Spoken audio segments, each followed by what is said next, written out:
Hi friends, मेरा नाम शिवम कुमार त्यागी। एक बार फिर आप लोगों के सेवा में हाजिर। कल हम लोगों ने बात की थी। कल मेरे पास थोड़ा टाइम कम था, इसलिए ज़्यादा बातें हम लोग कर नहीं पाए थे। बस सीधा सीधा टॉपिक जितना कवर कर पाए थे उसमें वही प्रक्रिया आगे बढ़ाकर चले गए थे। आज का जो टॉपिक हमारा रहने वाला है, याद होगा कल हमने स्टार्टिंग की थी कि टर्मिनोलॉजीज क्या हैं और स्ट्रक्चरल इन्फ्लेशन क्या है, संरचनात्मक मुद्रास्फीति क्या है। और इसमें मैंने बात की थी टर्मिनोलॉजीज में डिफ्लेशन किसे कहते हैं, स्टैगफ्लेशन कहते हैं। आज का जो टॉपिक है वो है डिसइन्फ्लेशन से आज हम स्टार्ट करने वाले हैं। डिसइन्फ्लेशन का मतलब होता है यहाँ पर अविस्फीति से। अविस्फीति का तात्पर्य होता है, जैसा होता है ना, कभी कभी मंत्री साहब खड़े होकर हमसे कहते हैं कि महंगाई कम हो रही है, तो हम ये सोचने लगते हैं, हमें ये एहसास होने लगता है कि शायद आलू टमाटर प्याज के दाम सस्ते हो रहे हैं। तो क्या चीजों का या वस्तुओं का या सेवाओं का सस्ता होना डिसइन्फ्लेशन को बताता है? क्योंकि अभी हमने कुछ समय पहले या कल शाम को हमने पढ़ा था डिफ्लेशन में कि जब वस्तुओं और सेवाओं की कीमतें घटती हैं तो उसे मुद्रा संकुचन कहते हैं, डिफ्लेशन कहते हैं। तो फिर ये डिसइन्फ्लेशन क्या है, चलिए देखते हैं। या मंत्री साहब जब कह रहे हैं कि दाम कम हो जाएंगे या महंगाई कम हो रही है, तो दाम कम होना अलग बात है, महंगाई कम होना अलग बात है। इन दोनों ही बातों पर मैं बात करने वाला हूं। मान लेता हूं ये पेन है, मार्केट में 2014 में इस पेन का दाम 100 रुपए था। ठीक, इस पेन का दाम 100 रुपए था इन 2014। 2015 में देखने को मिला कि इस पेन का दाम 110 रुपए हो गया। ठीक है, 2015 में 110 रुपए हो गया। यानी अगर इस ईयर से मैं कंपेयर करूं तो महंगाई लगभग 10% रही। ठीक, उसके बाद देखने को मिला 2016 में है, हम मानकर चलते हैं 16 में इस पेन का दाम 115.5 रुपए हो गया। यानी यहां पर महंगाई कितने प्रतिशत रही? 5% रही इस वर्ष की कंपेयर में। तो क्या दाम कम हुए? नहीं ना। लेकिन क्या इन्फ्लेशन रेट कम हुआ? तो आप कह सकते हैं मुद्रास्फीति की दर में जब कमी आती है तो उसे हम कहते हैं डिसइन्फ्लेशन, और जब कीमतें घटती हैं तो उसे हम कहते हैं डिफ्लेशन। मतलब लिख लीजिए, अगर लिखना चाहें तो डिसइन्फ्लेशन हेडिंग आप लोग डाल ही लिए होंगे, डिसइन्फ्लेशन में लिख लीजिए जब किसी अर्थव्यवस्था में वस्तुओं और सेवाओं के मूल्यों में तो कमी दर्ज ना हो, वस्तुओं और सेवाओं के मूल्यों में तो कमी दर्ज ना हो, परंतु मुद्रास्फीति की दर में कमी दर्ज की जाए। मतलब पहले 10% था, 5% का इन्फ्लेशन हो गया, तो आपको देखने को मिला कि मुद्रास्फीति की दर क्या हो रही है, धीरे धीरे कम हो रही है। और मुद्रास्फीति की दर यदि कम होगी, इसी अवस्था को हम कहते हैं डिसइन्फ्लेशन, अविस्फीति। यानी अगर मंत्री जी खड़े होकर कह रहे हैं कि महंगाई कम हो रही है, तो वो बात करते हैं महंगाई के रेट की, इन्फ्लेशन रेट की बात की जाती है।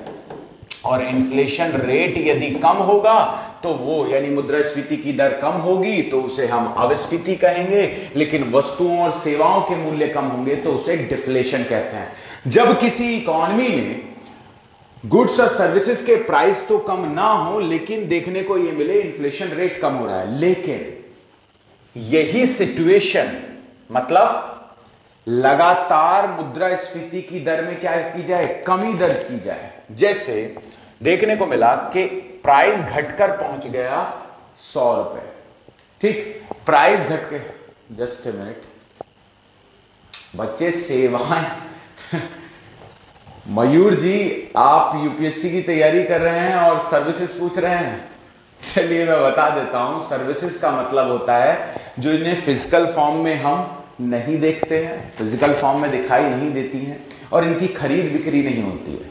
ये ली दी जाती हैं लेकिन खरीद बिक्री नहीं होती है। जैसे मैं यहां पर पढ़ा रहा हूं तो मैं आपको सेवा दे रहा हूं, लेकिन ऐसा थोड़ी है कि मैंने डिफ्लेशन पढ़ाया या डिसइन्फ्लेशन पढ़ाया तो आपने डिसइन्फ्लेशन खरीद लिया, आगे से मेरे गले से नहीं निकलेगा। ठीक, तो सेवाएं हम उन्हीं को कहते हैं जो फिजिकल फॉर्म में नहीं होती हैं और जिनकी खरीद बिक्री नहीं होती है मेनली। चलिए फिर से लौटते हैं यहां पर।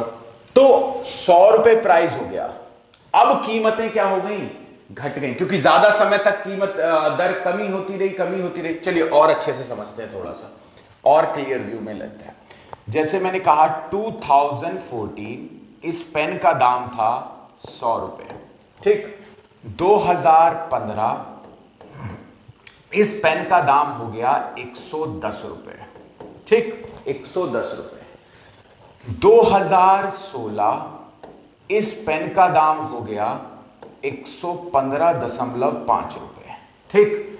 फिर 2017 इस पेन का दाम रहा 115.5 रुपए। अब देखिए यहां शुरू से दिखा रहा हूं मैं, यहां पर इन्फ्लेशन रेट कितना 10%, यहां पर इन्फ्लेशन रेट कितना 5%, यहां पर इन्फ्लेशन रेट कितना 0%, क्योंकि प्राइस सेम रहा। और अगले साल 2018 की अगर मैं बात करूं, 2018 में इन्फ्लेशन रेट घटकर पहुंच गया, आप कह सकते हैं माइनस में, कुछ माइनस में प्रतिशत रहा, क्योंकि इस समय प्राइस फिर से 100 रुपए हो गया, तो यहां पर माइनस में रहा।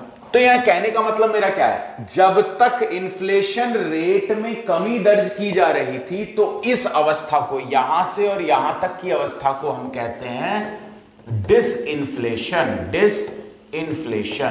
इस अवस्था को हम कह रहे हैं डिसइन्फ्लेशन, लेकिन दिस सिचुएशन को हम कहते हैं, जो यहां से यहां तक रही, इस सिचुएशन को हम कहेंगे डिफ्लेशन,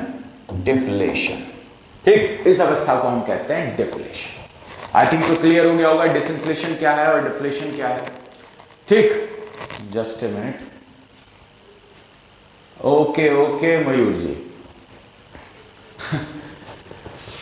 ठीक है, यूपीएससी की तैयारी कर रहे हैं। ये जरूरी नहीं है कि आप 12वीं पास किए हैं या आप पहली पास किए हैं, जरूरी ये है कि हम बेहतर कैसे कर सकते हैं, बेहतर कैसे सीख सकते हैं। चलिए कोई बात नहीं, आगे से हम ये ध्यान रखेंगे कि क्योंकि हम यूपीएससी की तैयारी कर रहे हैं, तो कहीं भी ऐसी चीज ना हो, कहीं भी ऐसी बात ना आए कि हम कहीं भी थोड़ा भी डाउनफॉल दिखाई दें। हमें पढ़ाई करनी है। अब सेवाएं जो हैं, अगर आपको जानना ही था तो मुझसे, ठीक है, मैसेज में पूछ रहे हैं, अच्छी बात है। इससे क्या होता है कि क्लास में जो चल रहा है ना, वो पॉइंट डिस्ट्रैक्ट हो जाता है, हम इधर से उधर घूमने लगते हैं, ठीक। चलिए नोट्स भी मिलेगा, आप टेंशन ना लीजिए आजा जी, नोट्स भी मिलेगा। बस ये है कि थोड़ा सा हम काम कर रहे हैं इस पर, क्योंकि टॉपिक पर रहने दीजिए। अगर यहां पर सबसे जरूरी ये है, अगर ये समझ में नहीं आया तो कुछ समझ में नहीं आएगा, आप जानते हैं ना बेहतर तरीके से। चलिए फिर से लौटते हैं टॉपिक पे। तो डिसइन्फ्लेशन आई थिंक सो समझ में आ गया होगा आपके, ठीक। चलिए आगे बात करते हैं। एक नेक्स्ट टॉपिक जो है हमारा, वो है रिफ्लेशन पुनः स्फीति। रिफ्लेशन पुनः स्फीति, रिफ्लेशन पुनः स्फीति, लिख लीजिए उसमें, लिख लीजिए। जब किसी अर्थव्यवस्था में डिफ्लेशन के बाद, यानी मुद्रा संकुचन के बाद मुद्रा स्फीति की अवस्था दिखाई दे, उस situation, that situation we called reflation, पुनः स्फीति। जैसे थोड़ा सा ध्यान देकर चलिएगा, जैसे 2014 इस पेन का दाम 100 रुपए, 2015 इस पेन का दाम 100, चलिए और छोटा डिफ्लेशन लाते हैं ना, 90 रुपए करती है, ठीक है। तो प्राइस क्या हो रहा है, डाउनफॉल हो रहा है। लेकिन 2016 इसी पेन का दाम फिर से बढ़कर 100 रुपए पहुंच गया, तो यहां पर कीमतें कम हुई। इसे मैंने कल बताया था, नाम दिया था डिफ्लेशन। इसी को क्या कहते हैं, डिफ्लेशन, या आप बोलते हैं मुद्रा संकुचन, ठीक है, डिफ्लेशन या मुद्रा संकुचन। लेकिन यहां पर फिर से प्राइस बढ़ने लगा, इस सिचुएशन को हम कह रहे थे इन्फ्लेशन, इस सिचुएशन को हम कह रहे थे इन्फ्लेशन। और यहां से यहां तक की जो सिचुएशन है, इसे हम कहते हैं रिफ्लेशन, इसी को हम कहते हैं रिफ्लेशन, पुनः स्फीति, पुनः स्फीति। क्लियर हो गई मेरी बात। तो पुनः स्फीति क्या है, पुनः स्फीति का मतलब होता है जब किसी अर्थव्यवस्था में डिफ्लेशन के बाद इन्फ्लेशन दिखाई दे। डिफ्लेशन इन द सेंस आप कह सकते हैं जब कीमतें कम हो, और कीमतें कम होने के बाद कीमतें बढ़ती हुई दिखाई दें, उस अवस्था को हम कहते हैं रिफ्लेशन, री inflation, that is called reflation. Clear हो गया। तो ये कुछ शब्दावली थी जिनकी मैं बात कर रहा था, जिसमें से पहली शब्दावली के बारे में हमने जाना कि पहली शब्दावली हमारी होती है डिफ्लेशन। डिफ्लेशन का मतलब होता है जब कीमतें कम हो किसी अर्थव्यवस्था में, और कीमतें कम होने का कारण मैंने बताया था मांग का कम होना, और मांग कम कई कारणों से होती है, जिसमें मैंने कहा था कि यदि किसी इकोनॉमी में मनी सप्लाई कम हो, मुद्रा की आपूर्ति कम हो, लोगों के पास पैसा कम हो, और पैसा कम होगा तो डिमांड भी कम होगी, और डिमांड कम होगी तो उसी के कारण महंगाई भी क्या हो जाती है, कम हो जाती है। दूसरी ओर मैंने कहा था स्टैगफ्लेशन की बात की थी। स्टैगफ्लेशन में मैंने बताया था जब किसी इकोनॉमी में इकोनॉमिक ग्रोथ स्टे करे, आर्थिक समृद्धि रुक जाए, लेकिन लगातार महंगाई बढ़ती रहे, इन्फ्लेशन क्रिएट रहे, that situation we called stagflation. उसी अवस्था को हम क्या कहते हैं, स्टैगफ्लेशन की अवस्था कहते हैं। उसके बाद मैंने बात की थी, याद होगा आपको, डिसइंफ्लेशन की, जिसकी बात अभी शुरू हुई थी थोड़ी देर पहले। डिसइंफ्लेशन में मैंने कहा था कि कीमतें तो कम ना हो, कीमतें तो कम ना हो, लेकिन मुद्रास्फीति की दर में कमी दर्ज की जाए। तो जब मुद्रास्फीति की दर में कमी दर्ज की जाती है, उस सिचुएशन को हम कहते हैं डिसइंफ्लेशन। ठीक, और फिर रिफ्लेशन। रिफ्लेशन में मैंने अभी आप लोगों को बताया कि जब किसी इकोनॉमी में गुड्स और सर्विसेज के प्राइस कम होने के बाद फिर से बढ़ने लगे, यानी मुद्रा संकुचन के बाद मुद्रास्फीति की अवस्था देखने को मिले, उस अवस्था को हम कहते हैं रिफ्लेशन। रिफ्लेशन, ठीक। अब हेडिंग डालिएगा, हेडिंग डालिएगा, कैलकुलेशन ऑफ मुद्रास्फीति, मुद्रास्फीति की गणना। हेडिंग डालिएगा, कैलकुलेशन ऑफ मुद्रास्फीति, मुद्रास्फीति की गणना। किसी अर्थव्यवस्था में मुद्रास्फीति को कैलकुलेट कैसे किया जाता है, आखिर क्या क्या कारण है, कैसे हम इन्फ्लेशन को कैलकुलेट करेंगे, उसकी गणना करेंगे। तो इसके दो आधार हैं, लिख लीजिए। मुद्रास्फीति की गणना के लिए दो आधार मुख्यतः माने जाते हैं जिनसे गणित किया जाता है इन्फ्लेशन का। तो एक है WPI, होलसेल प्राइस इंडेक्स, थोक मूल्य सूचकांक, होलसेल प्राइस इंडेक्स, थोक मूल्य सूचकांक, और दूसरा होता है CPI, कंज्यूमर प्राइस इंडेक्स, उपभोक्ता मूल्य सूचकांक। दो इंडेक्सेस हैं जिसके आधार पर हम इन्फ्लेशन की कैलकुलेशन करते हैं। एक है WPI और दूसरा है CPI। WPI और CPI, थोड़ा सा इनको समझकर चलते हैं, ठीक। WPI में हम देख ले, थोड़ा सा लिख लें, अगर लिखना भी चाहें तो लिख लीजिए। इसके अंतर्गत कुल 697 गुड्स को इन्वॉल्व किया गया। पहले समझ लेते हैं WPI के अंदर इन्फ्लेशन को कैलकुलेट कैसे करते हैं। WPI के अंतर्गत इन्फ्लेशन को कैलकुलेट करने के लिए हम लोग एक बास्केट तैयार करते हैं, एक टोकरी तैयार करते हैं, और इस टोकरी को 3 अलग अलग हिस्सों में, अलग अलग खंडों में विभाजित कर देते हैं, ठीक। जिसके पहले हिस्से में हम रखते हैं प्राइमरी गुड्स, प्राथमिक वस्तुओं को, दूसरे हिस्से में हम रखते हैं मैन्युफैक्चरिंग गुड्स, विनिर्मित वस्तुओं को, और तीसरे हिस्से में हम रखते हैं, आप कह सकते हैं, ईंधन और स्नेहक, जिसे हम कहते हैं, यानी फ्यूल एंड लुब्रिकेंट इत्यादि को रखा जाता है। तो एक बास्केट ली, एक टोकरी ली, और उस टोकरी में हमने 3 भाग कर लिए। उस टोकरी के हमने 3 भाग कर लिए, जिसमें से एक भाग में प्राथमिक वस्तुएं, दूसरे भाग में विनिर्मित वस्तुएं, और तीसरे भाग में ईंधन और स्नेहक को रखा गया, ठीक। और इसमें टोटल गुड्स शामिल किए गए हैं 697 गुड्स, 697 वस्तुओं को शामिल किया जाता है, जिसमें से 564 वस्तुएं आपकी होती हैं मैन्युफैक्चरिंग गुड्स, 16 वस्तुएं होती हैं ईंधन और लुब्रिकेंट, और बाकी जो बची लगभग 117 वस्तुएं। तो जो 117 वस्तुएं हैं वो रखी जाती हैं क्या, किसमें, प्राथमिक वस्तुओं में, ठीक। यानी सबसे ज्यादा वेटेज की मैं अगर बात करूं, सबसे ज्यादा भार मिला किसको, विनिर्मित वस्तुओं को।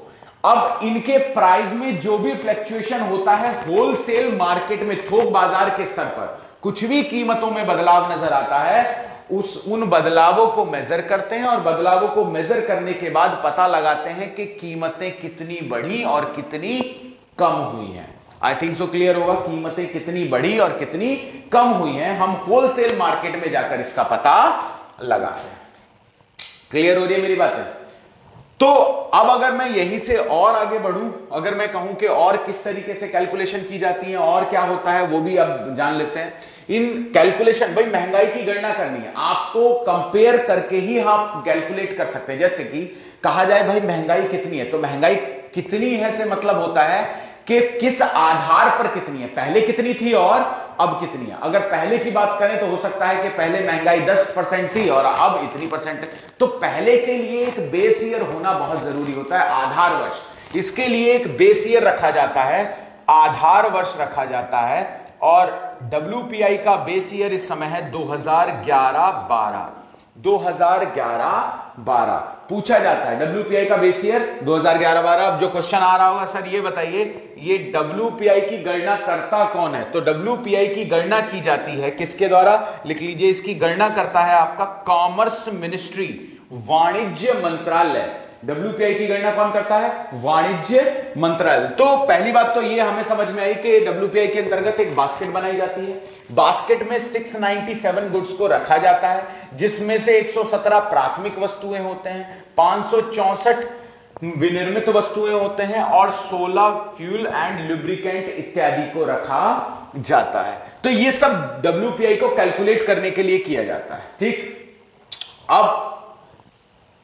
अब नई लाइन से नोट करके लिखिएगा, नई लाइन से नोट करके लिखिएगा कि वर्ष 2014 से भारत में महंगाई की गणना के लिए, वर्ष 2014 से भारत में महंगाई की गणना के लिए CPI को, कंज्यूमर प्राइस इंडेक्स, उपभोक्ता मूल्य सूचकांक को मुख्य सूचकांक बनाया गया है। महंगाई की गणना के लिए CPI को मुख्य सूचकांक बनाया गया है। यानी इससे पहले 2013-14 तक महंगाई की गणना के लिए मुख्य सूचकांक कौन हुआ करता था? WPI। लेकिन अब मुख्य सूचकांक कौन बन चुका है? CPI। अब क्वेश्चन उठता है कि सर ऐसा क्यों हुआ? और एक और चीज कभी कभी यह भी पूछा जा सकता है, किस कमेटी की रिकमेंडेशन पर यह डिसीजन लिया गया? तो कमेटी का नाम लिख लीजिएगा, उर्जित पटेल कमेटी। उर्जित पटेल समिति के सुझावों के आधार पर CPI को, कंज्यूमर प्राइस इंडेक्स को मुख्य सूचकांक बनाया गया है 2014 से। 1 अप्रैल 2014 से, फाइनेंशियल ईयर की बात हम करते हैं, वित्त वर्ष की।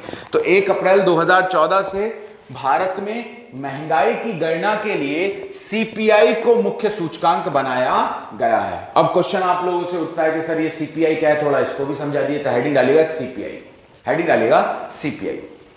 CPI के अंतर्गत मैं आपको बता दूं, वर्ष 2014 में CPI के अंतर्गत 3 अलग अलग इंडेक्सेस शामिल किए गए, अलग अलग सूचकांक शामिल किए गए थे, जिनमें से एक सूचकांक का नाम था CPI, ब्रैकेट में लिखिएगा ग्रामीण या rural, CPI rural, CPI rural, और ऐसे डैश लगाइएगा और यहां पर लिखिएगा ऊपर में कैलकुलेटेड बाय।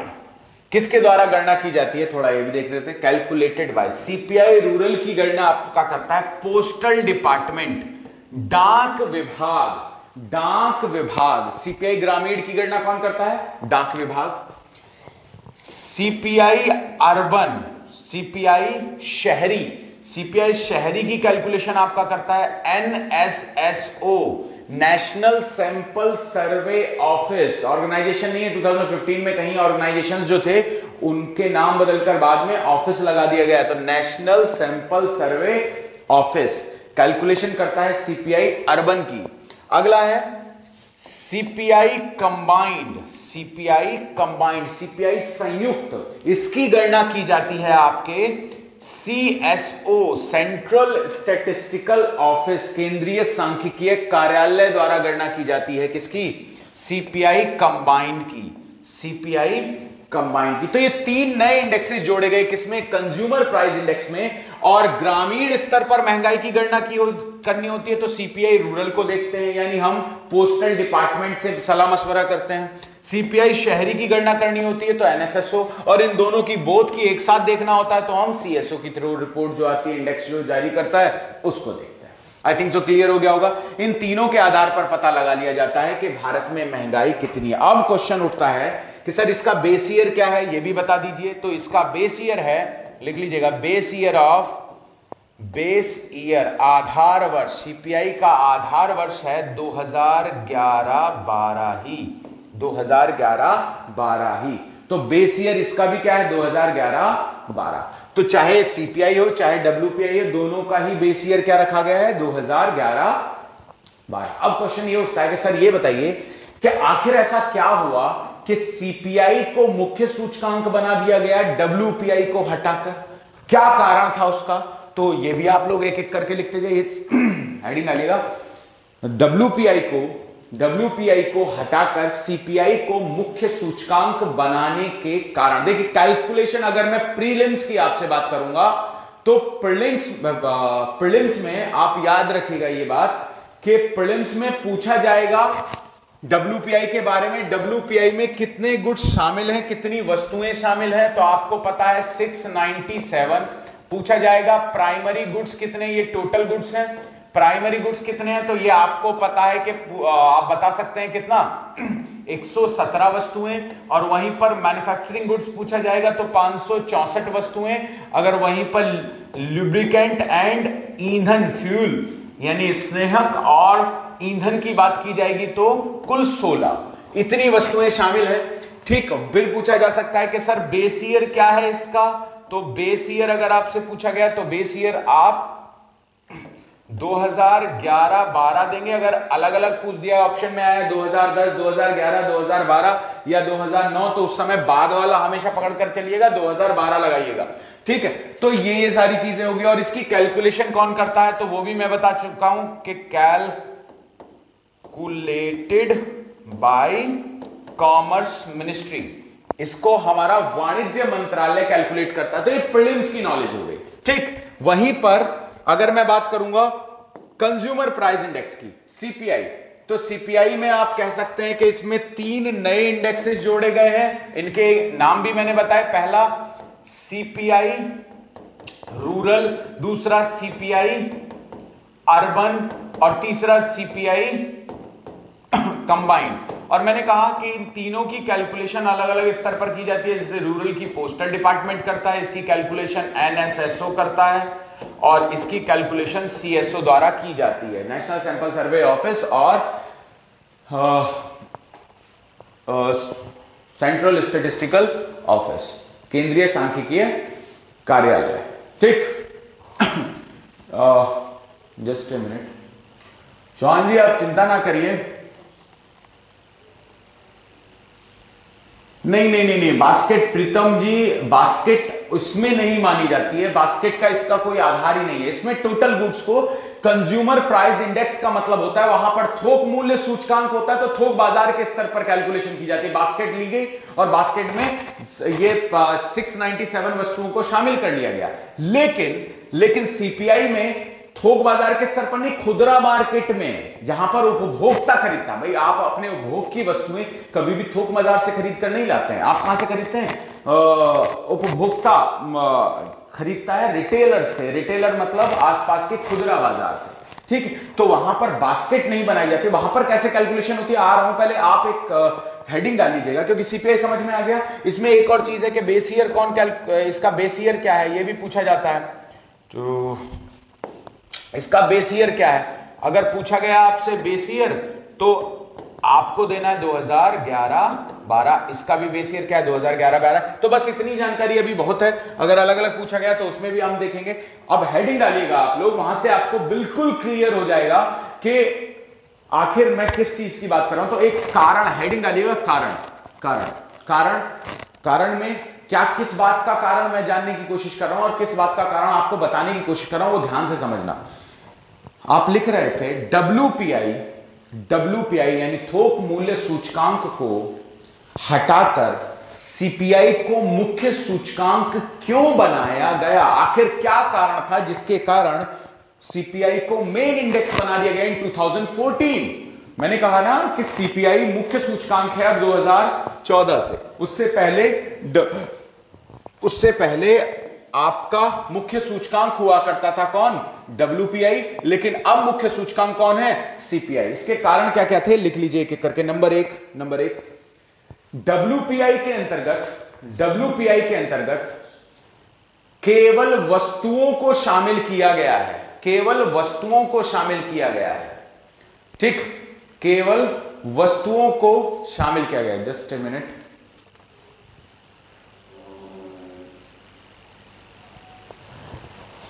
शक्ति जी, बात यह है कि टाइमिंग तो फिक्स है 8 बजे की और मैं 8 ही बजे क्लास लेता भी था, लेकिन थोड़ा न्यू ईयर का प्रेशर था, आप लोग पार्टी वार्टी में व्यस्त थे, तो थोड़ा सा यहाँ पर टेक्निकल इश्यू भी चल रहा था जिस वजह से क्लास टाइम पर नहीं हो पाई।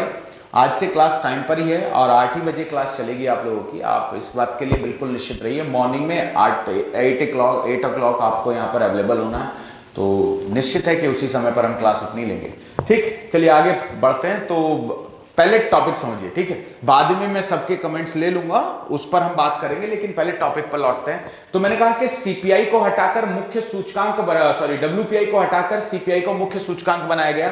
तो मैं कह रहा था इसमें कि डब्ल्यूपीआई जो है, डब्ल्यूपीआई के अंतर्गत केवल और केवल वस्तुएं शामिल हैं, जबकि सीपीआई में वस्तुओं के साथ साथ सेवाओं को भी शामिल किया गया है। अब क्वेश्चन ये उठता है कि सर यहां केवल वस्तुएं शामिल हैं, यहां वस्तुओं के साथ साथ सेवाएं भी शामिल हो, इससे मुख्य सूचकांक बनाने का क्या फर्क पड़ा? ये कुछ समझ में नहीं आया, ध्यान पूर्वक समझिएगा। आम आदमी, आप भी सेवा एक बार लेते हैं, लेकिन उस सेवा का उपभोग बार बार करते हैं क्या? नहीं ना।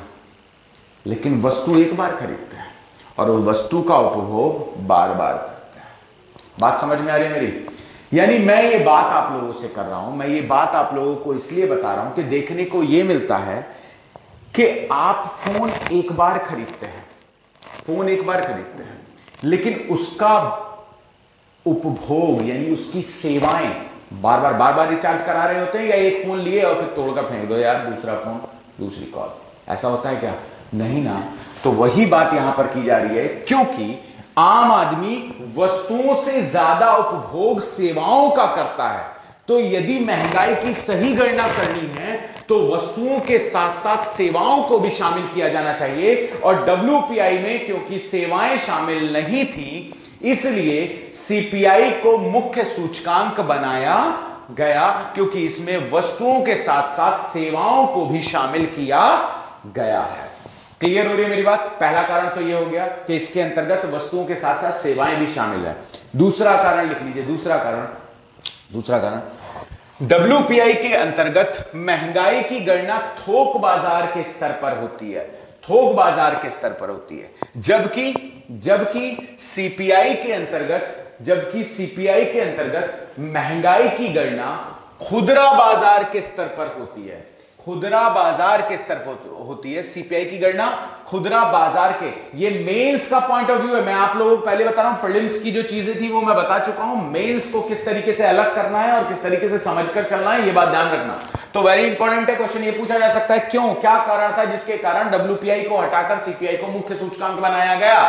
तो पहला कारण हमने देखा कि इसमें वस्तुओं के साथ साथ सेवाएं शामिल नहीं हैं और इसमें वस्तुओं के साथ साथ सेवाएं शामिल है। दूसरा, इसके अंतर्गत महंगाई की गणना थोक बाजार के स्तर पर की जाती है और इसके अंतर्गत महंगाई की गणना खुदरा बाजार के स्तर पर की जाती है। और आम आदमी थोक बाजार से सामान नहीं खरीदता, कहां से खरीदने जाता है? खुदरा बाजार। तो महंगाई की गणना करनी है, सही गणना हो सकता है थोक बाजार में आलू 2 रुपए किलो हो, लेकिन व्यापारी ने खरीदा उसे 6 रुपए किलो में और मार्केट में बेच रहा है 10 रुपए किलो में। तो जो महंगाई खुदरा बाजार में नहीं है, लेकिन हो सकता है थोक बाजार में क्या हो, महंगाई हो। तो महंगाई की, और हम यहाँ उपभोक्ता बेस इंडेक्स तैयार कर रहे हैं, हम उपभोक्ता को ये बता रहे हैं कि बाजार में इतनी महंगाई है।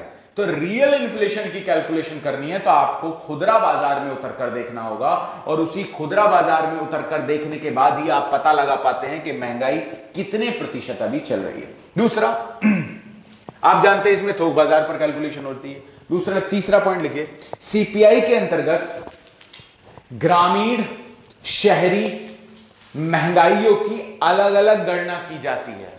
ग्रामीण महंगाई और शहरी महंगाई, ग्रामीण यानी रूरल इन्फ्लेशन, रूरल एरियाज में कितना इन्फ्लेशन है उसकी गणना अलग से की जाती है। मैंने बताया था ग्रामीण क्षेत्रों की कैलकुलेशन आपका करता है पोस्टल डिपार्टमेंट, मैंने बताया था, याद होगा ना, सीपीआई रूरल नाम रखा था हमने, सीपीआई रूरल, सीपीआई ग्रामीण, और सीपीआई ग्रामीण की कैलकुलेशन में मैंने कहा था ये कैलकुलेशन करता है आपका पोस्टल डिपार्टमेंट। कौन कैलकुलेशन करता है? पोस्टल डिपार्टमेंट, डाक विभाग द्वारा किसी calculation, just a minute,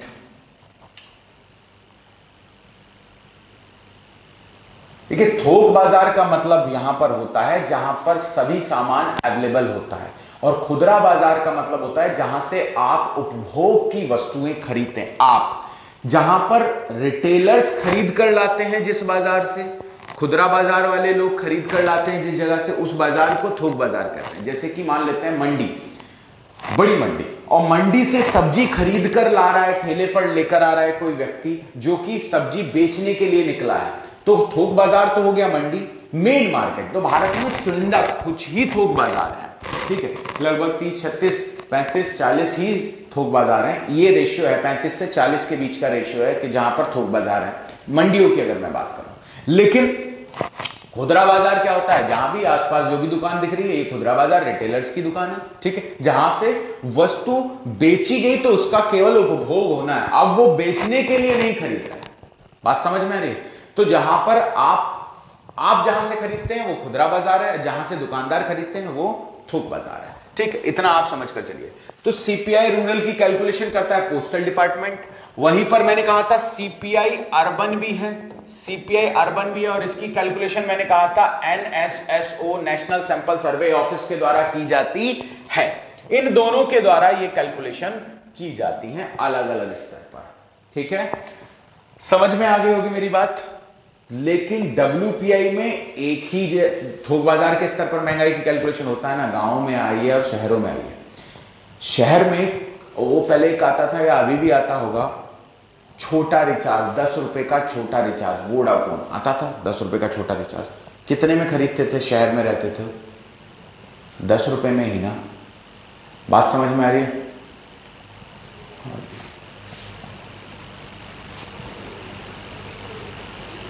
thank you प्रीतम जी। बस ये है कि आप लोगों से उम्मीद होती है ना, बाद में एक साथ में क्या करूंगा, 2 मिनट इसी के लिए दूंगा, आप लोग झट टाइप करना और मैं झट उनका जवाब दे दूंगा, ठीक है। तो होता ये है ना कि टॉपिक पर चल रहे होते तो एकदम से डिस्ट्रैक्ट हो जाता है माइंड के, अरे बच्चे ने कुछ पूछ लिया है क्या, ठीक। तो थोड़ा सा संकोच ना करें, बस साइड में लिख कर रखें, ठीक है, साइड में लिख के रखें, और लिख कर इसलिए रखें क्योंकि बाद में आपको उसी से मदद मिलने वाली है, ठीक है। चलिए आगे बढ़ते हैं हम लोग। तो सीपीआई रूरल, सीपीआई अर्बन समझ में आ गया होगा। तो मैं ये कह रहा था कि जो छोटा रिचार्ज होता है, यहां पर आप कहीं किसी शहर में रह रहे हैं, कितने में मिलता है? 10 रुपए में ही ना। लेकिन वहीं दूसरी तरफ गांव में कितने में मिलता है? 11 रुपए में। तो हो सकता है कि शहरों में महंगाई ना हो, ग्रामीण क्षेत्र में महंगाई हो। और डब्ल्यूपीआई में तो आप एक ही मार्केट में कैलकुलेशन कर रहे थे, थोक बाजार में। लेकिन यहां पर क्या है, ग्रामीण की अलग कैलकुलेशन होनी है, शहरों की अलग कैलकुलेशन होती है। और जब ग्रामीण और शहरों की अलग अलग आप कैलकुलेशन कर रहे होंगे तो हमें फायदा ये हो रहा होगा कि हम सही इन्फ्लेशन की गणना कर पाएंगे। तो एक ये भी कारण है जिससे सीपीआई को मुख्य सूचकांक बनाया गया है, ठीक, सीपीआई को मुख्य सूचकांक बनाया गया है। अब हेडिंग डालिएगा, नया टॉपिक है, इसको समझना जरूरी है क्योंकि ये 2014 में इंट्रोड्यूस किया गया है। इस टॉपिक का नाम लिख लीजिएगा, टारगेटेड इन्फ्लेशन, लक्षित मुद्रास्फीति। टारगेटेड इन्फ्लेशन, लक्षित मुद्रास्फीति। आखिर क्या है लक्षित मुद्रास्फीति? थोड़ा सा देख कर चलते हैं, थोड़ा सा समझ कर चलते हैं कि किसे कहते हैं टारगेटेड इन्फ्लेशन। देखिए, मैंने एक बात अभी थोड़ी देर पहले मैं बता रहा था कि डब्ल्यूपीआई को हटाकर सीपीआई को मुख्य सूचकांक बनाया गया on the basis of recommendation of Urjit Patel committee. Urjit Patel समिति के सुझावों के आधार पर ही हमने सीपीआई को मुख्य सूचकांक बनाया, इतनी बात रखी। लेकिन उर्जित पटेल कमेटी ने एक और रिकमेंडेशन दी टारगेटेड इन्फ्लेशन की। जैसे कि मैंने अभी तक जितनी भी बातें की हैं उनको फिर से एक बार समझते हैं। महंगाई और मंदी, इन दोनों में से अगर मैं कंपेयर करना चाहूं कौन सा बेहतर है, तो सर ना तो महंगाई अच्छी है। याद होगा जब मैंने महंगाई स्टार्ट की थी तो मैंने कहा था कि जब किसी इकोनॉमी में इन्फ्लेशन आता है, तो गुड्स और सर्विसेज के प्राइस जो हो जाते हैं इंक्रीज कर जाते हैं, वस्तुओं और सेवाओं के मूल्य बढ़ जाते हैं, और वस्तुओं और सेवाओं के मूल्य बढ़ते हैं तो उसका नकारात्मक प्रभाव देश की अर्थव्यवस्था पर, आम जनता पर पड़ता है, निम्न स्तरीय लोगों पर पड़ता है, शोषित और वंचित तबकों पर पड़ता है। उनके लिए वस्तुएं क्या हो जाती हैं? महंगी हो जाती हैं। मैंने बताया था। दूसरा मैंने कहा था यदि किसी इकोनॉमी में रिसेशन आता है, जब मैं आप लोगों को डिफ्लेशन पढ़ा रहा था तो रिसेशन की बात की थी, मैंने कहा था कि यदि किसी इकोनॉमी में ये डिफ्लेशन मुद्रा संकुचन आफ्टर 6 मंथ 6 महीने तक ठहर जाता है तो ये बदल जाएगा किसमें, रिसेशन में। और मैंने कहा था यही रिसेशन यदि यानी मंदी, इसी को हम क्या नाम दे रहे हैं, मंदी का नाम दे रहे हैं, और यदि यही मंदी 2 साल तक ठहर जाए तो ये बदल जाती है ग्रेट रिसेशन में, महामंदी में। इतनी बात हम लोगों ने की थी लास्ट टाइम, ठीक। अब इतनी बात जब हम कर रहे थे डिफ्लेशन से रिसेशन, रिसेशन से ग्रेट रिसेशन, तो मैंने कहा था कि जब मंदी आती है तो देश में बेरोजगारी आने लगती है, अनएम्प्लॉयमेंट क्रिएट होता है, तो बेरोजगारी आएगी। दूसरा मैंने कहा था डिफ्लेशन आएगा तो प्रोडक्शन क्या होगा, कम होगा, प्रोडक्शन कम होगा तो इकोनॉमिक ग्रोथ भी कम होगा। ये बातें हुई थी ना, आर्थिक समृद्धि भी कम होगी, और आर्थिक समृद्धि कम होगी तो इसका इंपैक्ट क्या पड़ने वाला है, जैसा कि मैं बता चुका हूं, आर्थिक समृद्धि अगर आई तो देखने को यह मिल सकता है आपको कि एम्प्लॉयमेंट अपॉर्चुनिटी भी क्या होंगी, कम होगी, रोजगार भी कम होंगे, ये सारी चीजें एक डायरेक्शन में चल रही होंगी। अब अगर मैं कहूं कि किसी अर्थव्यवस्था में महंगाई अच्छी है, वो भी ठीक नहीं है, किसी अर्थव्यवस्था में मंदी अच्छी है, वो भी ठीक नहीं है, ठीक, वो भी ठीक नहीं है। तो सवाल ये उठता है कि आखिर किया क्या जाना चाहिए, आखिर किया क्या जाना चाहिए, लाना क्या चाहिए। ना तो मंदी सही है और ना ही महंगाई सही है, ठीक। लाएं क्या, आखिर किन किन पॉइंट्स पर हम चर्चा करें, और टॉपिक क्या हो सकते हैं आप लोगों के, ठीक। तो अब मैं आगे बढ़ रहा हूं, तो इसी बात को, इसी चीज को लाने के लिए कहा गया कि ना तो मंदी सही है ना महंगाई सही है, तो लाया क्या जाना चाहिए, तो लाने के लिए कहा गया लाना चाहिए लक्षित मुद्रास्फीति का कॉन्सेप्ट, टारगेटेड इन्फ्लेशन का कॉन्सेप्ट आना चाहिए। तो क्वेश्चन उठता है कि sir what is targeted inflation, लक्षित मुद्रास्फीति है क्या। उर्जित पटेल कमेटी ने कहा, उर्जित पटेल कमेटी ने कहा कि अभी जो इन्फ्लेशन रेट चल रहा है 2013-14, उन्होंने कहा अभी इन्फ्लेशन रेट चल रहा है लगभग, मैं आप लोगों को बताकर चल रहा हूं साथ ही साथ, लगभग 10%। अगले 12 महीने में हम इसमें 2% की कटौती लाएंगे, अगले 12 महीने में 2% की कटौती लाएंगे, यानी 2014-15 में हम टारगेट बनाकर कम कर रहे हैं इन्फ्लेशन को, हम 2014-15 में इसे ले आएंगे कितना, लगभग 8% तक, ठीक। फिर अगले 12 महीने में हम 2% की कटौती फिर से लाएंगे, और यानी 2015-16 में इन्फ्लेशन रेट पहुंच जाएगा लगभग 6%, लगभग 6%। 2016-17 में इन्फ्लेशन रेट में हम फिर से 2% की कटौती लाएंगे और इसे 4% तक लाकर छोड़ देंगे, और इस 4% के ऊपर प्लस माइनस 2% का एक लिमिट फिक्स करेंगे, एक परिसीमन लागू करेंगे। प्लस माइनस 2% क्या हुआ, मतलब 4 + 2 यानी 4 + 2 यानी 6%, और 4 - 2 यानी 2%। 2% से 6%, या ऐसे लिख सकते हैं 2% से 6%, 6% से 2% या 2% से 6% के बीच में ही इन्फ्लेशन रेट रहना चाहिए। इसी का नाम दिया टारगेटेड इन्फ्लेशन, लक्षित मुद्रास्फीति। अब देखते हैं क्या सरकार ऐसा ही कुछ कोशिश कर रही है क्या, अभी तक यही सब हुआ है कि नहीं हुआ, देख लेते हैं। 2013-14 में इन्फ्लेशन रेट 10%, 2014-15 में लाना था 8%, सरकार ने लाकर भी दिखाया 8%। 2015-16 में लाना था 6%, और फैब 2016 तक पहुंच गया था 4.81% इन्फ्लेशन रेट, और ये सीपीआई रेट है बच्चा लोग, ठीक है, सीपीआई की दर है, क्योंकि महंगाई की सही कैलकुलेशन अब किससे की जाती है, सीपीआई से, ठीक। तो सीपीआई पहले 8% और फिर घटकर पहुंच गया 4.81%, और लग रहा था कि 2016-17 तक आते आते हम अपने लक्ष्य को अचीव कर लेंगे, लेकिन 2016 में आ गया 7वां वेतन आयोग, और जब वेतन आयोग आता है तो आप कह सकते हैं कि डिमांड बढ़ जाती है, क्योंकि लोगों की सैलरी बढ़ जाती है, सैलरी बढ़ी, उससे डिमांड बढ़ी, और डिमांड बढ़ी तो डिमांड बढ़ने का इंपैक्ट क्या हुआ? डिमांड बढ़ने का इंपैक्ट हुआ कि मार्केट में फिर से डिमांड पुल इन्फ्लेशन बढ़ने लगा, और सितंबर 2016 तक आते आते इन्फ्लेशन फिर से बढ़ा और लगभग 5.15% तक पहुंच गया, जो 4.81% पर पहुंचा था। और लग रहा था 2016-17 यानी 31 मार्च 2017 तक हम उसे 4% तक ले आएंगे, लेकिन वो फिर से बढ़कर पहुंच गया कितना? 5.15%, 5.15%। फिर से क्या हो गया? बढ़ गया, इन्फ्लेशन फिर से बढ़ गया। अब क्या किया जाए? समस्या ये थी कि अब इसे कम करने के लिए और क्या किया जा सकता है, और क्या किया जा सकता है। सोच ही रहे थे क्या करें क्या करें क्या करें, तो अचानक से फिर ख्याल आ ही गया। और ख्याल क्या था? मोदी जी ने नवंबर 2016, आप लोगों को मेरी आवाज आ रही है क्या? मुझे लग रहा है कि कुछ कनेक्शन में प्रॉब्लम है। अगर किसी को आवाज आ रही है तो बता दो। ठीक ठीक।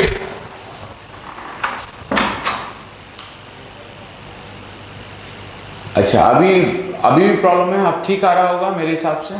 ठीक, हाय बाय कोई बोल सकता है क्या? पता चल जाए कनेक्शन सही है।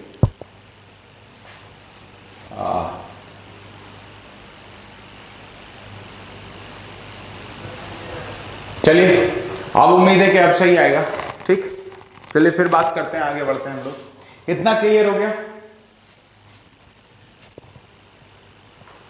चलिए चलिए चलिए चलिए चलिए चलिए फिर से पहुंचते हैं हम लोग यहीं पर। हम बात कर रहे थे, मैंने कहा कि महंगाई अपने उच्चतम स्तर तक पहुंच रही थी, 5.15% तक पहुंच गई थी, और लग रहा था कि इन्फ्लेशन रेट क्या होना चाहिए? अब कम होना चाहिए। इन्फ्लेशन रेट कम कैसे होगा? आखिर क्या किया जाए? और मोदी जी ने नवंबर 2016 को छोड़ा अपना रामबाण। कितना निशाने पर लगा या नहीं लगा उसकी बात बाद में करेंगे, लेकिन एक कॉन्सेप्ट आया जिसका नाम रखा गया विमुद्रीकरण। इसका नाम रखा गया विमुद्रीकरण। आखिर डिमोनेटाइजेशन में क्या हुआ?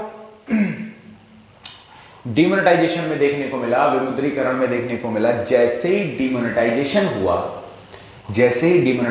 हुआ तो लोगों ने मार्केट में मांग करने, चलिए बस अब हो गया। संतुष्टि मिल गई, मुझे पता चल गया कि चल रहा है। ठीक है, अब फिर से। अच्छा, नहीं चल रहा है।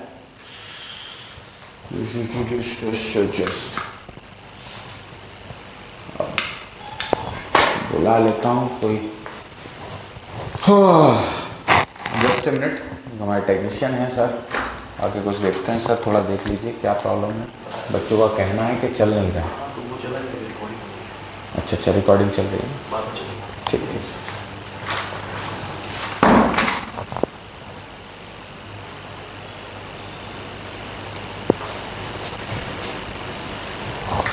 चलिए हम बात करते हैं फिर से। हम बात कर रहे थे कि इन्फ्लेशन कैसे, टारगेटेड इन्फ्लेशन। तो मैं बात कर रहा था कि उस समय पर मोदी जी ने रामबाण छोड़ा, और जैसे रामबाण छोड़ा गया तो लोग मार्केट में उस पैसे से डिमांड करने की बजाय पैसे को बैंक में जमा करना उन्होंने क्या कर दिया? शुरू कर दिया। और जैसे ही बैंक में जमा होने लगा तो जो सप्लाई मार्केट में होनी चाहिए वो बैंक की तरफ हो गई, यानी डिमांड क्या हो गई? अचानक से कम हो गई। डिमांड कम हुई तो उसका इम्पैक्ट, इन्फ्लेशन रेट घटा, और मार्च 2017 तक आते आते इन्फ्लेशन रेट घटकर 3.83% तक पहुंच गया, यानी अब तक के अपने न्यूनतम स्तर तक पहुंच गया। क्लियर हो गई मेरी बात? अब तक अपने न्यूनतम स्तर तक पहुंच गया। क्लियर हो गई? ठीक, तो ये था टारगेटेड इन्फ्लेशन। और अभी सरकार का, आप घर पर जाकर आप लोग देख लीजिएगा, घर पर बैठे हैं आप लोग, झट से सर्च करिएगा कि अभी सीपीआई रेट कितना चल रहा है भारत का। सीपीआई यानी सीपीआई के आधार पर महंगाई की गणना की जाती है, और महंगाई की अभी दर कितनी चल रही है, लगभग 3 दशमलव समथिंग कुछ आएगा प्रतिशत में, देख लीजिएगा, वही इन्फ्लेशन रेट है। और ये सब कम किया गया है किसके आधार पर, टारगेटेड इन्फ्लेशन के आधार पर, लक्षित मुद्रास्फीति के आधार पर। ठीक, लक्षित मुद्रास्फीति के आधार पर। ठीक, चलिए अब एक नया टॉपिक है इन्फ्लेशन में, आपको इतना ही पढ़ना है। कुछ लोग कह सकते हैं सर हाइपर इन्फ्लेशन नहीं पढ़ाए, गैलोपिंग इन्फ्लेशन नहीं पढ़ाए। उनको पढ़ने के लिए सिविल सर्वेंट को जरूरत नहीं है, क्योंकि वहां से क्वेश्चंस नहीं आते। सब कुछ नहीं पढ़ना, पढ़ना वही है जिसकी हमें जरूरत है और जो हमें सिलेक्शन की तरफ ले जाएगा। अगर मैं पढ़ाने लगूं हाइपर इन्फ्लेशन, गैलोपिंग इन्फ्लेशन, भाई हाइपर इन्फ्लेशन का मतलब क्या, इन्फ्लेशन रेट 50% से ज्यादा हो जाए। ये दरों के आधार पर मुद्रास्फीति के वर्गीकरण को या विवरण को बताता है। ठीक है, क्लियर हो रही है बातें? क्लियर हो रही है बातें? तो इन्फ्लेशन रेट हमें मालूम करना है, तो उसके आधार पर हम देखेंगे कि किस तरीके से इन्फ्लेशन रेट, इन्फ्लेशन की दर हम कैलकुलेट कर सकते हैं, इन्फ्लेशन हम कैसे कैलकुलेट कर सकते हैं। दूसरा हाइपर इन्फ्लेशन, इन्फ्लेशन रेट के आधार पर बताया जाता है, जिसमें वॉकिंग इन्फ्लेशन है। वॉकिंग इन्फ्लेशन मतलब जीरो से चलती हुई अर्थव्यवस्था जिसे हम कहते हैं। ठीक है, फिर रेंगती हुई अर्थव्यवस्था। ठीक, रेंगती हुई अर्थव्यवस्था या रेंगती हुई मुद्रास्फीति का मतलब हुआ 0 से 3%, चलती हुई का हुआ 3 से 5%, है ना। गैलोपिंग का हुआ 10 से 50%, दौड़ती हुई का हुआ 5 से 10%। तो ये दरों के आधार पर वर्गीकरण है, इसका कोई मतलब यहां पर है नहीं, सेंस एक्चुअल में यहां पर कोई निकल कर नहीं आता है। जो हमारा जरूरी है, अगला टॉपिक हेडिंग डालिएगा, मौद्रिक एवं साख नीतियां, मॉनेटरी एंड क्रेडिट पॉलिसीज, मौद्रिक एवं साख नीतियां।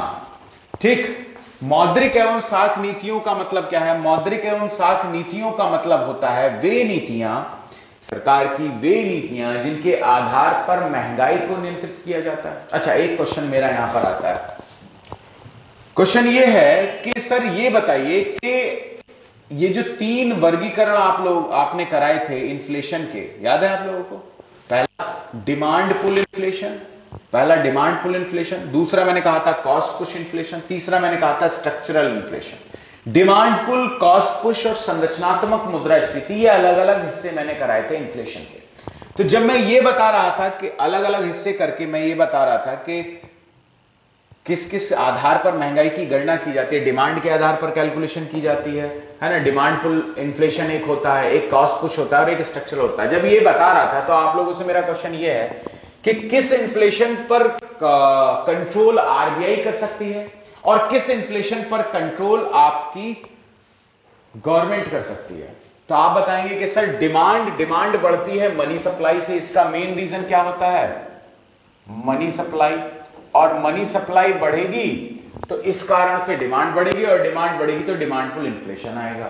ठीक, तो यानी मनी सप्लाई पर कंट्रोल करना काम किसका होता है? आप लोग पढ़ चुके हैं पहले भी, और अभी मैं बता रहा हूं, एक आरबीआई का। भाई मुद्रा की आपूर्ति पर नियंत्रण किसका होता है? आरबीआई का। दूसरा cost push inflation, cost push inflation पर कंट्रोल यानी सरकार सब्सिडी वब्सिडी, दाम कैसे कम कर सकती है? बिजली के दाम कौन कम करा सकता है? आरबीआई नहीं ना, सरकार। तो इस पर कंट्रोल होता है गवर्नमेंट ऑफ इंडिया का। स्ट्रक्चरल संरचना में सुधार कौन ला सकता है? Government of India. मान लेते हैं किसी इकोनॉमी में महंगाई है, लेकिन महंगाई का कारण केवल और केवल डिमांड का बढ़ना है, कॉस्ट बढ़ने से महंगाई नहीं और स्ट्रक्चर के बढ़ने से महंगाई नहीं। महंगाई का बढ़ना है डिमांड बढ़ रही है, इस कारण से किसी इकोनॉमी में महंगाई है, तो आप दोषी किसको बनाते हैं? सरकार को ही ना, जबकि यहां दोषी कौन होना चाहिए? आरबीआई।